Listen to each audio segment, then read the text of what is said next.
so bad, especially in young people, that they result in blindness. But here, because of poor care and likely poor nutrition, the incidence is as much as 10 times higher than in the West and afflicts young and old alike. This woman is only 35, and her blindness has kept her from marrying. And this woman has been totally dependent on her husband for years.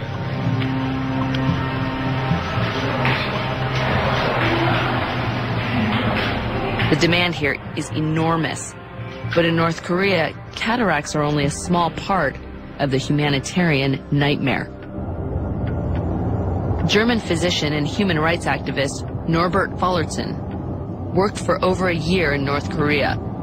He shot pictures of the horrible medical conditions, bloody old operating tables, beer bottles for IVs, no antibiotics or anesthesia. Of course, the North Korean government will tell you everything is free in North Korea. It's not true, because it's not available. There is no medicine, there is no running water, there is even no soap in the hospital. But it was the lack of food and its effect on children that made the most lasting impression. When I was a medical doctor in North Korea, I saw a lot of starving children. I saw children dying under my hands when I was too late, when there was no more need for any emergency duty, because the child was dying when I came into the room. So I felt so helpless. In the mid-1990s, natural disasters and government mismanagement created a famine that killed up to 3 million people, about 10% of North Korea's population. Taking place in the heart of prosperous East Asia, it was one of the worst famines of the century. Today, nearly 40% of North Korean children remain chronically malnourished. The average 7-year-old boy in North Korea is nearly 20 centimeters shorter and 10 kilos lighter than his brother in South Korea. But I'd say the damage to his bones is permanent. They're called the stunted generation. It's a tragic situation, and it's extraordinary because same race, same people, same basic diet, and that's all malnutrition. Reluctant to ask for help from the outside world, Kim Jong-il has expelled aid workers. Over time, he has isolated the country from much of the world, even cutting off communications with his neighbors to the south.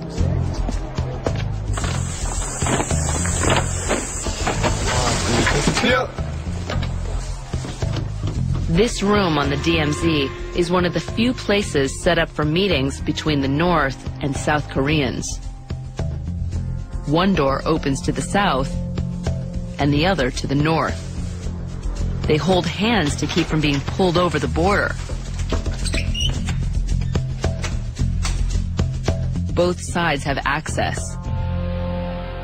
But despite only being separated by a pane of glass, a meeting is hard to come by.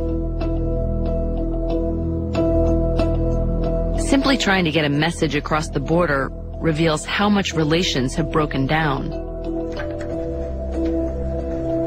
Today, the joint U.S.-South Korean forces have a message to pass to their counterparts only a few meters away in the north. A telephone hotline is supposed to connect the two sides. They use a 1962 Russian crank phone contributed by the North Koreans in the 1980s to ring up their neighbors to the north.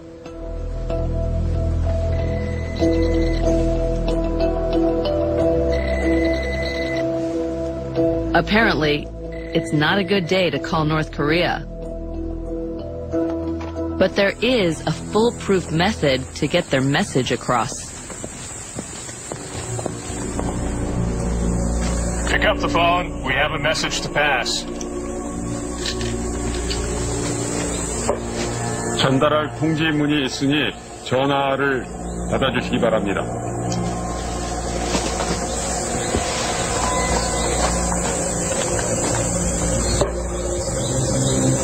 We have a message to pass and we'll be reading it.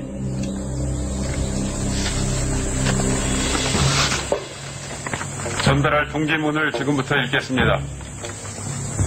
To Senior Colonel Kwak Yong-hun, Korean People's Army. Subject, remains repatriation. The South Korean forces have found the body of a North Korean soldier who was washed downstream after a recent storm. In accordance with paragraph 13 Foxtrot of the Armistice They want to Agreement, repatriate this body, along with more than 50 Korean war remains they believe belong to the North. He failed to respond to our proposals to meet on 26 July. They've tried once before to reach the North Koreans over this issue. I propose to meet you in the Military Armistice Commission conference room at 1400 hours to arrange the repatriation of all these remains. Signed, Colonel John W. Towers, Secretary, United Nations. But today, again, the only response is silence. Evidently, the North Koreans respond only when Kim Jong-il tells them to. Making the case that it's part of our medical research, I've been pushing our minders for a while to let us go to the home of a blind patient. Much to my surprise, they suddenly agree.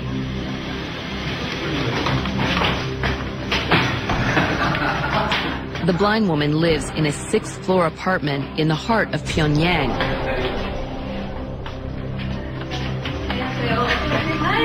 Since I'm told I'm the only American in the country, I feel lucky, but a bit surprised that the minders are willing to take me here. What a beautiful home. There are 6 government officials watching our every move, but it's still a rare chance to see inside a real North Korean home. Like others in Pyongyang, this is a privileged family. The woman lives here with 4 of her family members, including her 2 granddaughters. How difficult is life for your mother without sight? The son-in-law answered without missing a beat. The most difficult thing for my mother-in-law is not being able to see Kim Jong-il, the dear leader. Why do you want to see the Supreme Leader so much, so bad? 이 세상에 나따라 우리 수령님 덕에 우리 자식들 팔남매가 이렇게 행복하게 사는 걸 우리 수령님을 쳐다보고 인사하고 싶어도 수령님이 용상이 우리 빛이라도 보였으면 하는 소원이 됐습니다.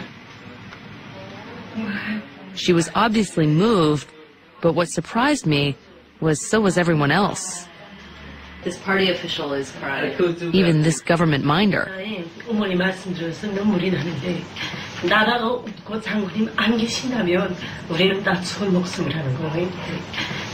나도 어렸을 때 아버지 잃고 정말 장군님 품속에서 학원을 거쳐서 오늘처럼 이렇게 도의민의 계산 지도를 이루라는데 North Korea is a very small country. How did the great leader defend it against big powers like America? Even though North Korea is small, we serve the greatest leader in the world. We have a strong arm of unity, which is stronger than America's atomic bomb. America has no idea how to deal with this. This is all because we have General Kim Jong-il as the leader of our nation. It helps to have nuclear weapons, doesn't it? As the conversation wound down, I wondered, where did North Korea's willingness to face down the entire world come from? Our country's unity is stronger than a nuclear weapon, so we're not afraid. How did this powerful mindset take hold? North Korea's defiant stance toward the rest of the world stems from a philosophy created by Kim Il-sung called Juche. The Juche philosophy basically means up yours to the outside world. We can make everything ourselves, we don't need you. And from an outsider's perspective, it's a peculiar thing. I mean, why make such a big deal out